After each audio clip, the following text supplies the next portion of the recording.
ખેડબ્રહ્મા ખાતે માર્ગ સલામતી માસ 2024 અંતર્ગત રેલીને લીલી ઝંડી આપતા જિલ્લા કલેક્ટર નૈમેશ દવે સાબરકાંઠા જિલ્લામાં ગુજરાત રાજ્ય વાહન વ્યવહાર વિભાગ પ્રાદેશિક વાહન વ્યવહારની કચેરી સાબરકાંઠા દ્વારા આયોજિત માર્ગ સલામતી માસ 2024 અંતર્ગત રેલીને જિલ્લા કલેક્ટર નૈમેશ દવે, જિલ્લા વિકાસ અધિકારી હર્ષદ વોરા તેમજ જિલ્લા પોલીસ વડા વિજય પટેલ દ્વારા સંત શ્રી નાથુરામ બાપાની જ્યોતિ વિદ્યાલય ખેડબ્રહ્મા ખાતે લીલી ઝંડી આપી પ્રસ્થાન કરાવ્યું.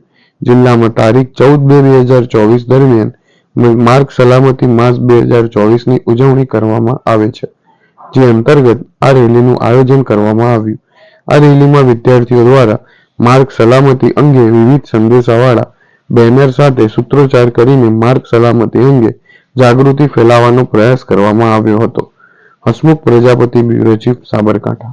અવનવી ખબરો જોવા માટે અમારી ચેનલને લાઈક કરો, શેર કરો અને સબસ્ક્રાઇબ કરો.